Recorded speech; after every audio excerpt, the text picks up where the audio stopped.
तो आज हम आपको बताने जा रहे हैं गणेश चतुर्थी की पूजा विधि। बहुत ही सरल पूजा विधि बताएंगे हम आपको, और बिल्कुल भी इसमें कोई कठिनाई नहीं होगी आपको पूजा पाठ करने में।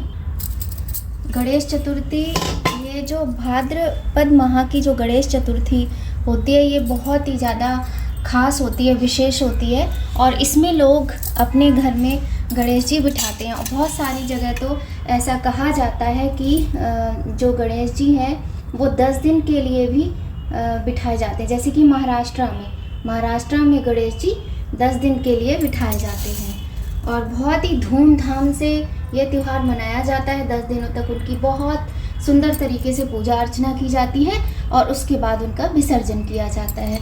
तो आज हम आपको गणेश चतुर्थी की ही पूजा विधि बताने वाले हैं।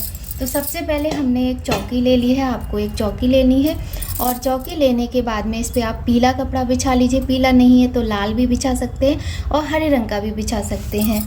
अब हम सबसे पहले करेंगे कलश की स्थापना। जब हम कलश स्थापना कर लेते हैं उसके बाद ही पूजा प्रारंभ होती है।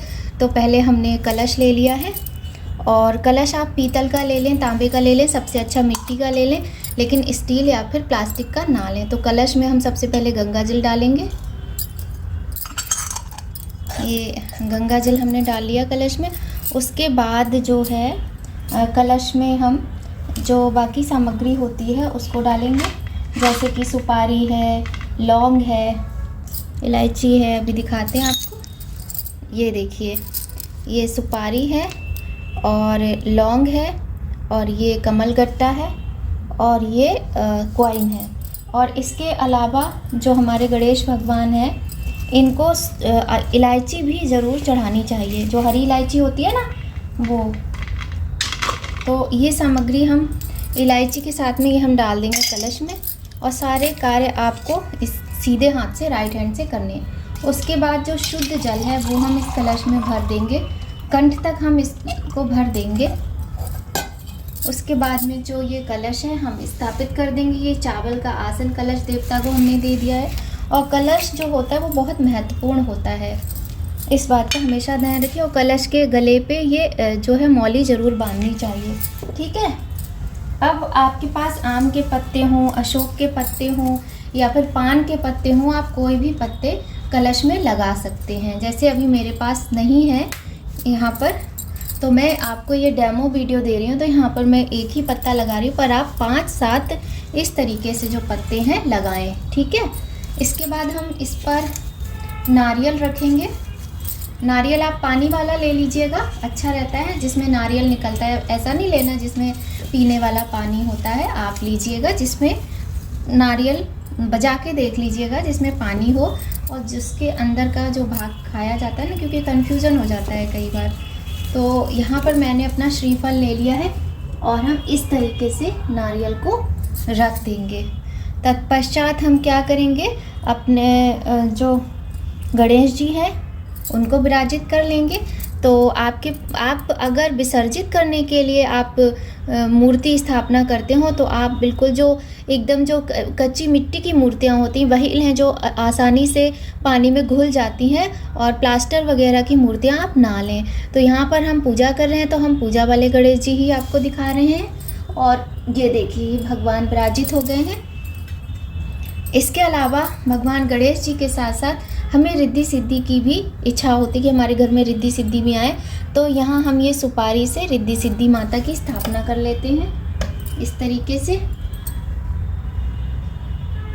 अगर आप बड़ी पूजा की स्थापना कर रहे हो तो आप भगवान गणेश जी के जो माता पिता हैं, भोले बाबा, माता गौरी, उनकी स्थापना भी अवश्य करें, ठीक है।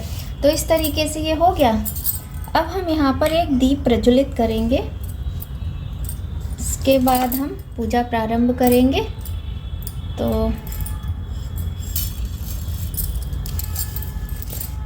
दीप प्रज्वलित करने के लिए हमने एक प्लेट ले ली है। अगर आपको अखंड ज्योत जलानी है, हाँ, एक बात का और ध्यान रखें, जो गणेश जी हैं, गणेश जी के राइट साइड में, यानी सीधा हाथ जो होता है उनके सीधे साइड में कलश स्थापना होती है, और बाईं साइड में यानी लेफ्ट साइड में अखंड ज्योत की स्थापना होती है। अगर आपको अखंड ज्योत स्थापित करनी है तो उनको आप इनके लेफ्ट साइड में करेंगे। हमारा जो राइट है वो गणेश जी का लेफ्ट है और जो हमारा लेफ्ट है वो गणेश जी का राइट है। तो इस चीज़ का आप अवश्य ध्यान रखें, क्योंकि देखिए पूजा पाठ में शुद्धता और नियम कुछ चीज़ों की बहुत अधिक मतलब ध्यान रखने की आवश्यकता होती है। इसके बाद हम रोली कुमकुम से, और हाँ एक बात और आपको बताएं, क्योंकि हम चौकी पहले ही बिछा चुके, चौकी के नीचे आपको आटे से चौक ज़रूर बनाना होता है। इसलिए चौकी रखिए ना, इसके नीचे रंगोली टाइप से आप बना लीजिएगा और उस पर अनाज के कुछ दाने डाल लीजिएगा, उसके बाद ही चौकी रखें। इसके बाद हम कलश पर स्वास्तिक बनाएंगे। कलश पर स्वास्तिक बनाकर हम पूजन करेंगे और जो भी आम के पत्ते, अशोक के पत्ते या जो पत्ते आप लगाएंगे उन पर आप रोली से, हल्दी से टीका अवश्य लगाइएगा। इस चीज़ का भी ध्यान रखिए, ठीक है। और ये जो प्लेट है इसमें भी हम स्वास्तिक बनाएंगे।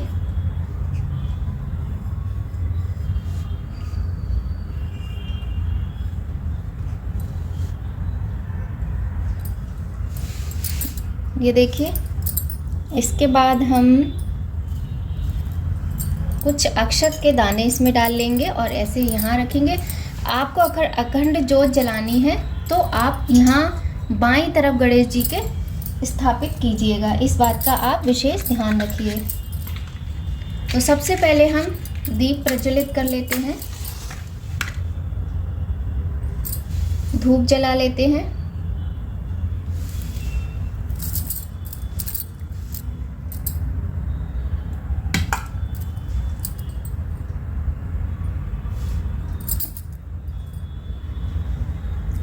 और जब भी हम पूजा करते हैं, कोई भी पूजा करते हैं, जिस भगवान की भी करते हैं, तो हमें उनके मंत्र का कंटिन्यूअसली उच्चारण करते रहना चाहिए। जैसे गणेश जी का बहुत ही सरल मंत्र है, ओम गंग गणपतये नमः, ओम गंग गणपतये नमः। इस तरह से करते हुए हमें भगवान की पूजा का प्रारंभ करना होता है। तो धूप हो गया, दीप हो गया, धूप दीप हमने प्रज्वलित कर लिया है। अब हम सबसे पहले जो है घंटी की ध्वनि करेंगे।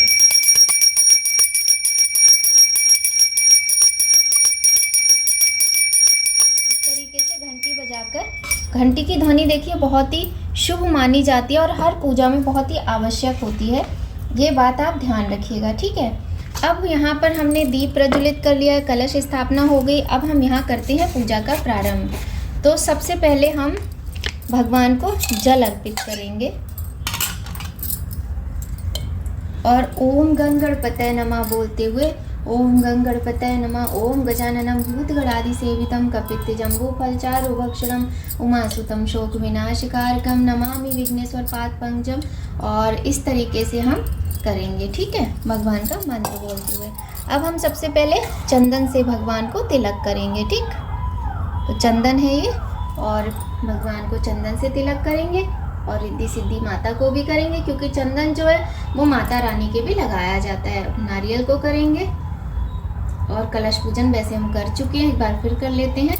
और जो भी दीप प्रज्वलित किया उनको। इसके बाद भगवान की पूजा में हल्दी, अरे हाँ, कलश में हल्दी भी डालते हैं, इस बात का ध्यान रखें। अगर हल्दी की गांठ हो तो आप वो डालें कलश में, और नहीं तो आप हल्दी जो है ऐसे पिसी हल्दी भी डाल सकते हो। और हल्दी का भी भगवान को तिलक किया जाता है, क्योंकि भगवान गणेश की पूजा में हल्दी का विशेष महत्व होता है। तो हल्दी से तिलक करेंगे भगवान को। कुमकुम, हल्दी सभी कुछ अर्पित किया जाता है भगवान श्री गणेश जी को। इसके बाद में ये देखिए, ये रोली है, कुमकुम जिसको बोलते हैं, ये हम भगवान को अर्पित करेंगे। और ओम गंग गणपतये नमः का कंटिन्यूअसली जाप करते रहना है। ओम गंग गणपतये नमः, ओम गंग गणपतये नमः। और आप सभी जानते होंगे कि सिंदूर बहुत इम्पॉर्टेंट होता है गणेश जी की पूजा में। हम जब कोई भी पूजा करते हैं तो गणेश जी तो होते ही हैं हर पूजा में, साथ ही सिंदूर ज़रूर उन्हें अर्पित किया जाता है। तो हम गणेश जी को यहाँ पर इस तरीके से सिंदूर भी अर्पित करेंगे। बहुत सुंदर तरीके से भगवान की पूजा करेंगे। हो गया ये।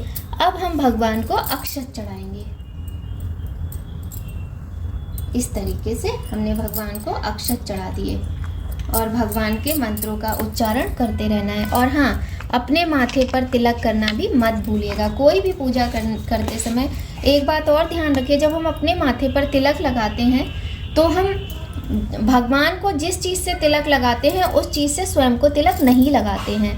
और दूसरी चीज़ क्या होती है, जिस उंगली से हम स्वयं को तिलक लगाते हैं वो हमें धो लेनी चाहिए, पोंछ लेनी चाहिए, तब हम भगवान की पूजा जो है प्रारंभ करते हैं।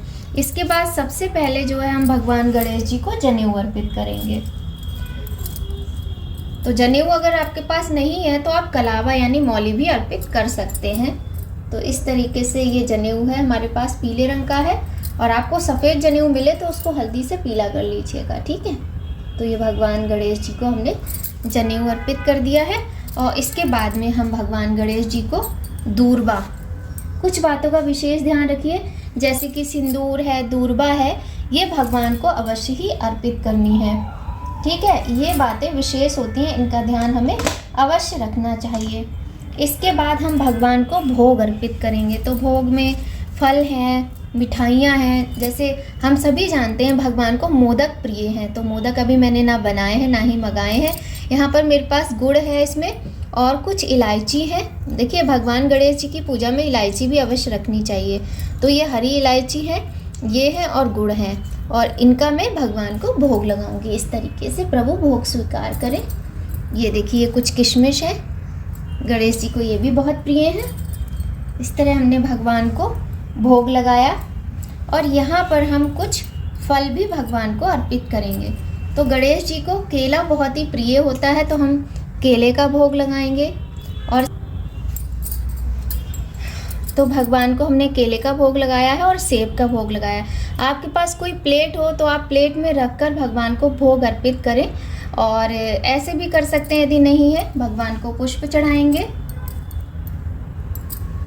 ओम गंगणपतये नमः, ओम गंगणपतये नमः, ओम गंगणपतये नमः। भगवान गणेश को लाल फूल चढ़ाए जाते हैं। गुड़हल के फूल मिलते हैं तो बहुत अच्छा माना जाता है, नहीं मिलते हैं तो आप गुलाब के फूलों का प्रयोग भी कर सकते हैं। वो भी नहीं है तो जो उपलब्ध हैं आप उन फूलों से भगवान की पूजा करें, क्योंकि भगवान सदैव ही भाव के भूखे होते हैं। भगवान को कभी भी दिखावा प्रिय नहीं होता है। तो इस तरीके से हम भगवान को पुष्प अर्पित करेंगे। और एक बात और ध्यान रखें, भगवान को जब भी हम चीज़ें समर्पित करते हैं, कोई भी वस्तु, तो भगवान का जो मुख है वो दिखाई देना चाहिए, उनके नेत्रों पे वो चीज़ें नहीं जानी चाहिए। इस बात का विशेष ध्यान रखना चाहिए। और हाँ, भगवान को हम वस्त्र स्वरूप मौली अर्पित करेंगे। तो ये मौली है यानी कि कलावा, ये भी हम भगवान को अर्पित करेंगे। ये देखिए, ठीक है। अब सबसे अंत में हम क्या करते हैं, भगवान को दक्षिणा अर्पित करते हैं। तो जो भी आपकी श्रद्धा हो, जो करना हो आपको, आप भगवान को दक्षिणा अर्पित कर सकते हैं, ठीक है। अब सबसे अंत में हम करते हैं भगवान की आरती। इससे आपको एक चीज़ का और ध्यान रखना है कि यदि आप व्रत कर रहे हैं तो आप कथा अवश्य ही कीजिएगा। यदि आप पूजन कर रहे हैं तो आप मंत्रों का उच्चारण कीजिए। आप गणेश चालीसा का पाठ कर सकते हैं, आप हरिद्रा गणेश कवच का पाठ कर सकते हैं, और गणेश जी का संकट नाशक स्तोत्र होता है, आप उसका भी पाठ कर सकते हैं। और आप जो है गणेश जी के मंत्रों का उच्चारण भी कर सकते हैं।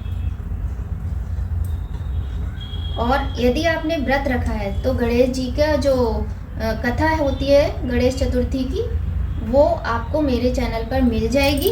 तो आप कथा मेरे चैनल पर सुन सकते हैं, स्पिरिचुअल ज्ञान साधना पर, ठीक है। तो कथा जब आप व्रत करते हैं तब आवश्यक होती है, अन्यथा कथा आप ऐसे भी सुन सकते हैं।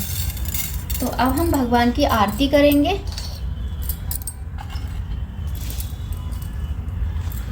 आरती के लिए मैंने यहाँ पर दूसरा दीप लिया है। ये चांदी का है, स्टील का नहीं है। प्लेट स्टील की है, क्योंकि स्टील के वस्तुओं का प्रयोग पूजा में नहीं करना चाहिए। पीतल की कर सकते हैं, तांबे की कर सकते हैं। उसके बाद में इस तरीके से आरती करनी है भगवान की। जय गणेश जय गणेश जय गणेश देवा, माता जाकी पार्वती पिता महादेवा, हार चढ़े फूल चढ़े और चढ़े मेवा, लड्डुअन के भोग लगे संत करे सेवा। तो आप पूरी आरती कीजिएगा। आरती करने के बाद हमें आचमन अवश्य करना चाहिए। 3 बार हम जल घुमाते हैं और इस तरीके से हम जल छोड़ देते हैं। इसके बाद भगवान को हम आरती समर्पित करते हैं। त्वमेव माता च पिता त्वमेव बन्धुश्च सखा त्वमेव विद्या द्रविणं त्वमेव सर्वं मम देव देवा। भगवान को प्रणाम करना होता है और जो भी आपकी मनोकामना हो, जो कष्ट हो, वो भगवान से हमें अवश्य ही बोलना चाहिए। और आप अगर हवन इत्यादि करना चाहते हैं तो आप वो भी कर सकते हैं सूक्ष्म रूप से। कोई भी आप मतलब सूक्ष्म रूप से चाहे आप मतलब बड़ा हवन करना चाहते हैं तो आप वो भी कर सकते हैं। ठीक है, इस बात का ध्यान रखिएगा। अग्यारी करनी है तो वो भी कर सकते हैं, और जब आप व्रत कर रहे हो तो अग्यारी कर लीजिए, अच्छा रहता है। और कपूर की आरती भी कर सकते हैं। कपूर भी भगवान की पूजा में बहुत अच्छा माना जाता है, तो कपूर जलाकर भगवान की आरती भी की जाती है। हम यहाँ पर ये वाला हम कर ले रहे हैं। ये अग्यारी धूनी वाले जो कप आते हैं ना, हम इससे भगवान को पूजित करेंगे।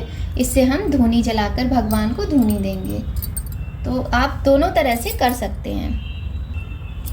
तो इस तरीके से हम भगवान को धूनी भी दे देते हैं।